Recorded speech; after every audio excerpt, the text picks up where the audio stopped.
नमस्कार। औशर की इस व्याख्यान श्रृंखला में आपका स्वागत है। एक व्याख्यान के अंतर्गत मैंने आपसे चर्चा की थी शब्दों को लेकर के कि कैसे हमें इतिहास लिखते हुए जो अंग्रेजी के शब्द हैं जिनका मतलब कुछ और है और जो हमारी व्यवस्था को बिगाड़ते हैं उनसे बच कर के अपना इतिहास लिखना चाहिए। आज इतिहास कैसे लिखना चाहिए, ये विषय है इस चर्चा का, क्योंकि जिसको देखिए वही इतिहासकार बन जाता है। आप कहीं सड़क पे खड़े होंगे, वो व्यक्ति आपको अपने इतिहास की व्याख्या सुनानी शुरू कर देगा। इतिहासकार अपनी व्याख्या करते हैं, राजनीतिज्ञ अपनी व्याख्या करते हैं, राजनीतिक दल अपनी व्याख्या करते हैं, या जिसको जो धार्मिक लोग अपने हिसाब से व्याख्या करते हैं। लेकिन इतिहास जानना, इतिहास लिखना एक बहुत ही वैज्ञानिक प्रक्रिया है। अगर आपको प्राचीन भारत का इतिहास लिखना है तो हम पे उसके लिए बहुत सारे साहित्यिक स्रोत मौजूद हैं। हम उनका अलग अलग वर्गीकरण भी करते हैं। जैसे हम वैदिक साहित्य बोलते हैं, दक्षिण भारत के लिए हम संगम साहित्य बोलते हैं, उसको देखते हैं।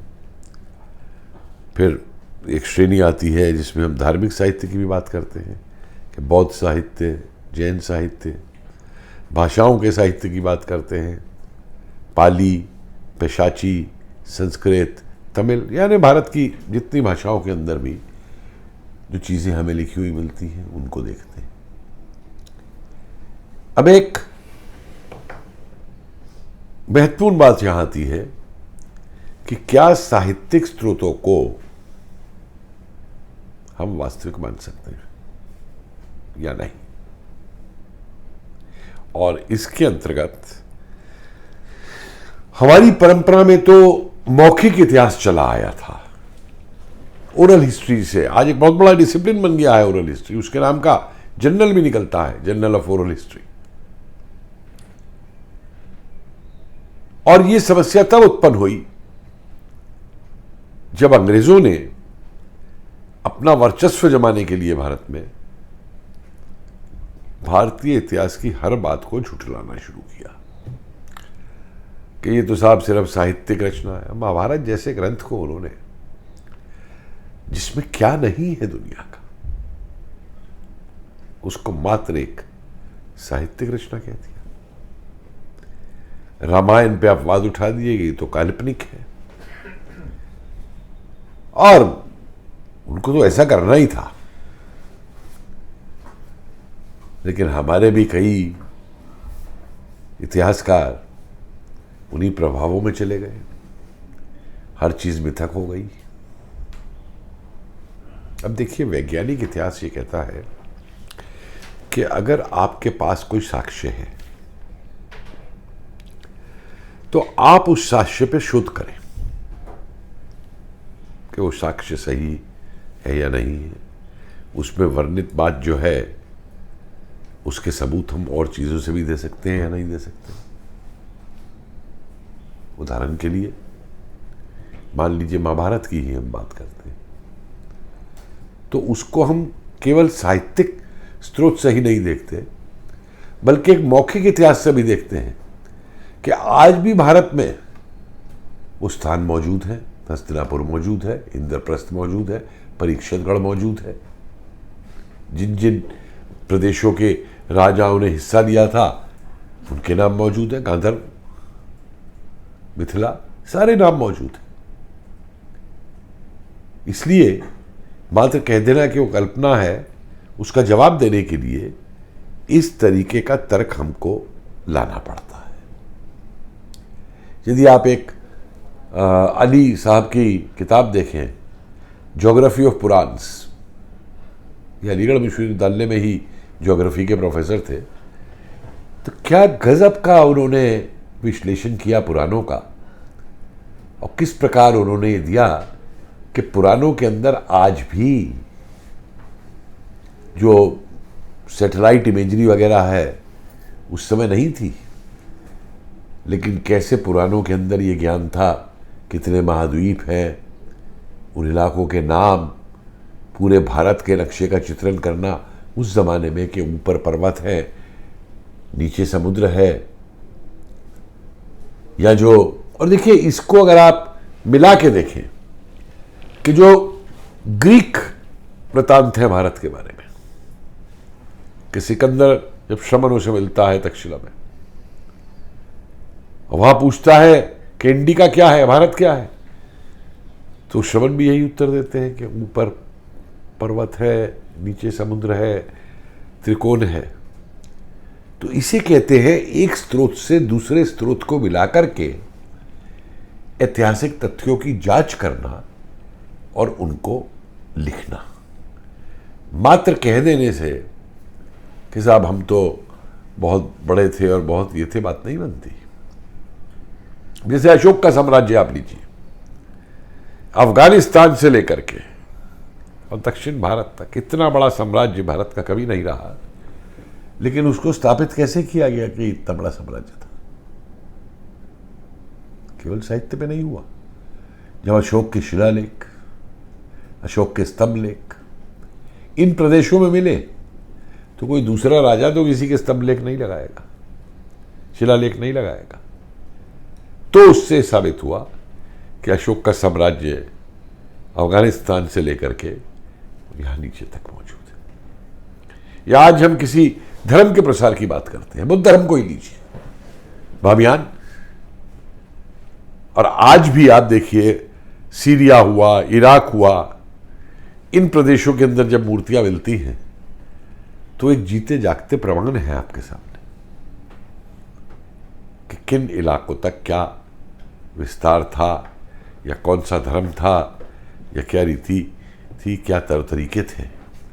तो इस तरीके से जब आप इतिहास लिखते हैं तो इन साक्ष्यों को एक दूसरे के सामने रख करके, मिला करके फिर इतिहास लिखा जाता है,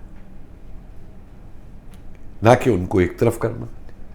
जैसे भोगासकोई में एक लेख है 1500 शताब्दी पूर्व का, यानी आज से लगभग 3500 साल पहले का। उस लेख में एक युद्ध का जिक्र है जो उस इलाके में हुआ, और ये भोगासकोई टर्की में है, जो युद्ध हिटाइट्स और इजिप्ट के निवासियों के बीच हुआ। और उसकी संधि जो है, ये दुनिया की पहली संधि मानी जाती है जो कि किसी अभिलेख के रूप में मौजूद है।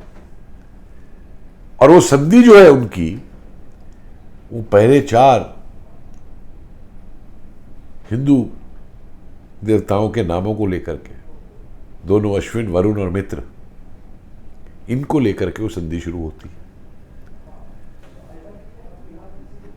3500 साल पहले। अब आप जब इसका इतिहासकार के रूप में जिक्र करते हैं तो हमारे आज के इतिहासकार कहेंगे नहीं, ये तो गलत है, वो तो आर्य वहां से बाहर से आए थे इसलिए नाम वहां पे मौजूद हैं। या कह देंगे ये तो हिंदूवादी मनगढ़ंत इतिहास लिख रहे हैं। अरे भाई, वो शिलालेख, वो अभिलेख जो है, वो क्या उस जमाने में हिंदूवादियों ने लिखा था जाकर के उसको बनाया था? वो तो हिटाइट्स और इजिप्ट के लोगों के बीच का संधि और लेख है, उनको क्या जरूरत थी इसकी? इसी तरीके से अब जो शोध से ही, ऐतिहासिक शोध से ही ये सामने आया, जब डीएनए के टेस्ट किए गए राखी गढ़ी के अंदर और सब जगह, तो जो भ्रांति फैलाई गई थी द्रविड़ और आर्य वाली, वो भ्रांति दूर होनी शुरू हो गई। और इसीलिए हम ये कहते हैं कि इतिहास स्टैटिक नहीं है। नए साक्ष्यों के साथ, नए वैज्ञानिक तरीकों के साथ इतिहास बदलता है। दिक्कत यह है कि हमारे यहां एक बार एक इतिहासकार ने जो लिख दिया, आप उसी को सच मान के चलते हैं। भाई उस इतिहासकार ने मान लीजिए आज से 50 साल पहले या 100 साल पहले जो लिखा, वो उन साक्ष्यों के आधार पर लिखा जो साक्ष्य उसके पास उस समय मौजूद थे। और जब अब नए साक्ष्य सामने आ गए तो इतिहास बदला जाएगा। उदाहरण के लिए 1857 को लीजिए, सारे अंग्रेज इतिहासकारों ने तब भी और आज भी वही लिखेंगे, म्यूटिनी म्यूटिनी म्यूटिनी, सेना विद्रोह। सावरकर ने पहली बार लिखा कि यह प्रथम स्वतंत्रता संग्राम था भारत का। और आज जितना कुछ शोध में निकल करके आया वो साबित करता है कि इसकी योजना कई सालों से बनाई जा रही थी। इसकी योजना बनाने में सभी शामिल थे, रजवाड़े भी शामिल थे, आम जनता भी शामिल थी, जमींदार भी शामिल थे, सिपाही भी शामिल थे। तो इतिहास बदलता है, उसके बारे में धारणा बदलती है। और इसी तरीके से जहां मैंने साहित्यिक स्रोतों की बात की, वहां हम पे पुरातत्व, आर्कियोलॉजी जिसे हम बोलते हैं, वो एक बहुत बड़ा स्रोत है। और आर्कियोलॉजी का मतलब ये नहीं है कि जमीन में फावड़ा डाला और निकाल लिया। अक्सर लोग ये समझते हैं कि जब ये बात कही जाती है खुदाई में ये निकला, तो ये समझते हैं कि हाँ जी फावड़ा कुदाल से खुदाई कर दी और निकाल लिया। ये भी एक वैज्ञानिक प्रक्रिया है। वो जगह कैसे ढूंढी जाती है जहां पे आप खुदाई करेंगे, कैसे पहचान करते हैं उस जगह की। ये थोड़ा कि वहां पे चले गए, कहीं पे भी फावड़ा चलाना शुरू कर दिया। उसके बाद में खुदाई करने की तकनीक, किस तरीके से आप वहां पे उसकी खाई जिसे टेंच बोलते हैं वो बनाएंगे, कैसे उसका माप करेंगे, कैसे जो जो सवाल निकल के आ रहा है उसका चार्ट के ऊपर मैपिंग करेंगे। ये पहला स्टेप होता है उसमें। और उसके बाद जब ये चीजें निकल आती हैं तो उनका विश्लेषण होता है। कुछ चीजों का डीएनए टेस्टिंग होगा, अगर हमें कोई कंकाल और वो मिला है तो। कुछ चीजों का कार्बन डेटिंग होगी, क्योंकि कार्बन की प्रक्रिया से तिथि निर्धारित हो जाती है। फिर वहां पे अगर लोहा मिला है तो पता लगेगा कि ये लोहे युग की साइट है। तांबा का औजार मिलते हैं तो ये ताम्र युग की साइट है। इसी तरीके से बर्तन, कि भाई वो लाल रंग के वो बनतर है तो उन्हें ऑक्रे कलर पोट्री कहते हैं, ग्रे कलर के सलेटी रंग के हैं तो हम उन्हें पेंटेड ग्रेवियर कहते हैं। और युग युग के साथ जैसे जैसे तकनीकों का प्राचीन काल में परिवर्तन हुआ, उसी के साथ साथ चाहे वो पोट्री बनाने की कला थी, चाहे वो अस्त्र बनाने की कला थी, उनमें परिवर्तन होते गए। तो उनके आधार पर इतिहासकार तय करते हैं। और फिर आर्कियोलॉजी से जो स्रोत निकलते हैं उनकी तुलना साहित्यिक स्रोतों के साथ की जाती है। जैसे बीबी लाल साहब हमारे बहुत बड़े जाने माने भारत के पुरातत्व रेता, बहुत बड़े इतिहासकार थे। तो उन्होंने सारी जो साइट्स थी हमारे एपिक से रिलेटेड, और दूसरे संकालिया साहब, दोनों ने एक एक को लेकर के, एक ने महाभारत और एक ने रामायण लेके उन स्थानों पे खुदाइयाँ की, उन चीज़ों को सामने रखा। आज आपके सामने तक्षशिला, बोधगया, गया, आपका कई, मतलब आज तो हजारों भारत के अंदर ऐसी साइट्स हैं, चाहे कालीबंगान हो, चाहे धौलावीरा हो, लोथल हो, मतलब दक्षिणी भारत के अंदर अभी हाल ही में निकले वो साइट्स जो इंडस वैली टाइम से रिलेटेड चीजें बनती हैं। तो आज तो एक बहुत बड़ा खजाना हम पे पुरातत्व के द्वारा सामने है। और अभी तो बहुत इस खजाने में कमी भी रह गई है, क्योंकि बहुत सी जगह ऐसी हैं जहां पैसे के अभाव में हम अभी खुदाई कर ही नहीं पा रहे। और जब ये खुदाइयाँ होंगी, ये चीज़ें सामने आएगी। सजौली में आप देख लीजिए, अभी महाभारत काल के रथ मिल गए, कितनी बड़ी आर्कियोलॉजी ने डिस्कवरी करके हमको दी कि दुनिया में पहली बार तांबे की बनी हुई तलवार मिली। पहले भी मिली थी, लेकिन इस तलवार के अंदर हत्ता भी मौजूद था।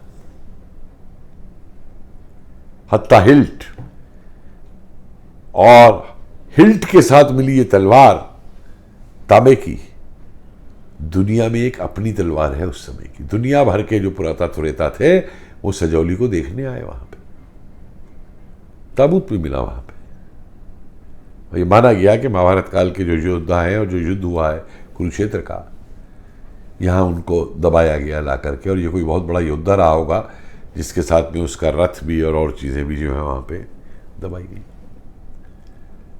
लेकिन इस खुदाई ने केवल यही नहीं बताया, इस खुदाई में जो सामान प्राप्त हुआ और वो ये भी बताता है कि उस जमाने में कौन सी तकनीक इस्तेमाल की जाती थी। हमारी वैज्ञानिक या तकनीकी व्यवस्था क्या थी उस समय। आप देखिए ना, तमाम पुरातन ऐसी जो जगह हैं वहां पे वो बीड्स मिलती हैं, क्या कहूँ जिसे माला जब बनाते हैं उनके जो पत्थर होते हैं, और उसमें कई तरीके के पत्थर होते हैं, एगेट है, कई इस तरीके के पत्थर होते हैं। और आप ये देखिए उनमें छेद हुए हैं माला बनाने के लिए।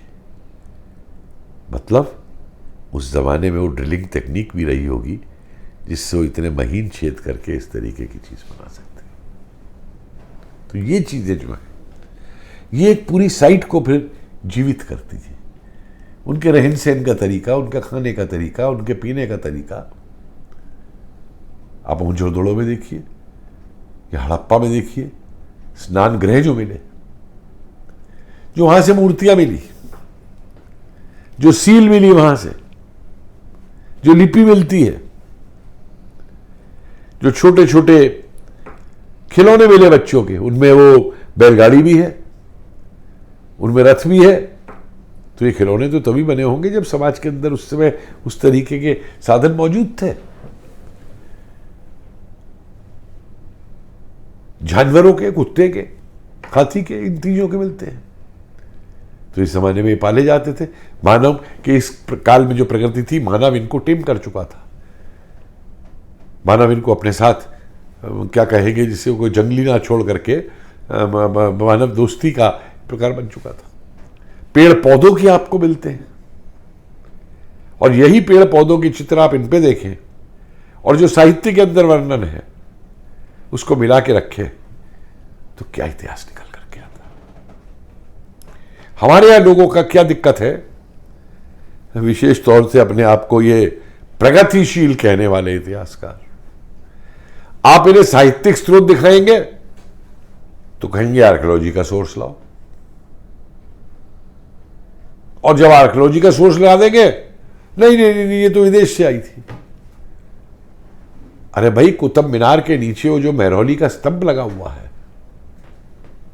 विष्णु स्तंभ जिसे बोलते हैं, चंद्र स्तंभ जिसे बोलते हैं, जो ऐसी धातुओं से बना हुआ है जिस पे आज तक जंग नहीं लगा, और जो आज का वैज्ञानिक भी नहीं बता पा रहा मेट्रोलॉजी का कि किन धातुओं का ये बना हुआ है, आप उसे अभी तक बता देंगे। मौर्य काल की एक पॉलिश है। अब मौर्य काल की विशेष पहचान इसी से होती है कि अशोक के स्तंभ आप देखेंगे, मूर्तियां आप देखेंगे, उन पे एक विशेष पॉलिश हुई हुई है। हमारा आज का जो रसायन विज्ञान है वो ये नहीं बता पा रहा कि कौन सा लेप है, कौन सी पॉलिश है, इसमें क्या इस्तेमाल हुआ। तो क्या उन्नत स्थिति थी उस समय। या एलोरा में कैलाश मंदिर को लीजिए आप, कि एक पहाड़ी को काट के ऊपर से छोटे छोटे औजारों से, उनके पास कोई आज जैसे मॉडर्न औजार नहीं थे ड्रिल करने के और ये सब करने के और बनाने के, और ऊपर से ले तक पहाड़ी को काटते हुए नीचे तक जाना, और उसके अंदर एक एक इतना खूबसूरत उसके वो बांस बनाने, उसकी मूर्तियां बनानी और वो करना। तो जो उसका आर्किटेक्ट रहा होगा, जिसने उसका डिजाइन बनाया होगा, जिसने उसकी पूरी प्लान बनाई होगी बनाने की, समझिए वो कितनी उन्नत रही होगी।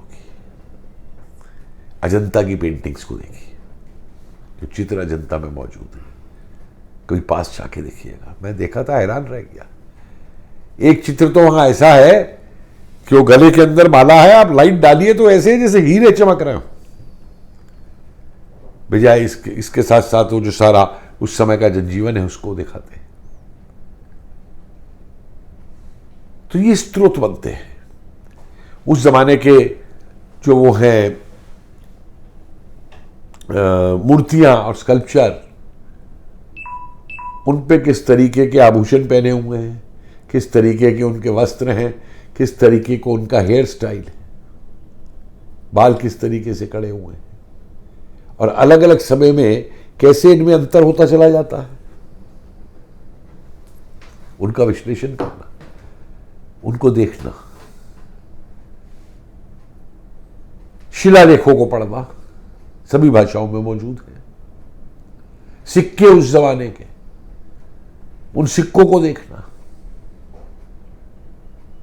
तो इन सब चीजों को, चाहे वो सिक्के हो, चाहे वो कागज हो, चाहे वो ताम्रपत्र हो उस काल के, इन सबको मिला करके, देख करके, रख करके, और उसमें जो किंवदंतियां हैं उनको भी मिला करके,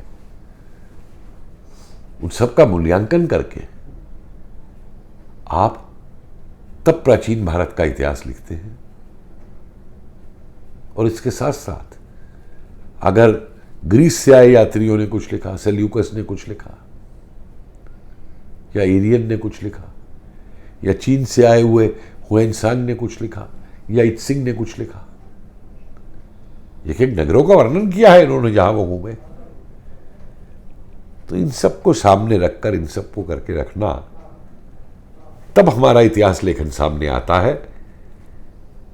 एक बहुत ही कठिन प्रक्रिया है, मेहनत होती है इसमें, पैसा खर्च होता है इसमें, वक्त खर्च होता है इसमें, दिमाग खर्च होता है इसमें। ये मैं इसलिए कह रहा हूं कि आजकल हमारे सोशल मीडिया पे हर कोई कह देता है नया इतिहास लिखो।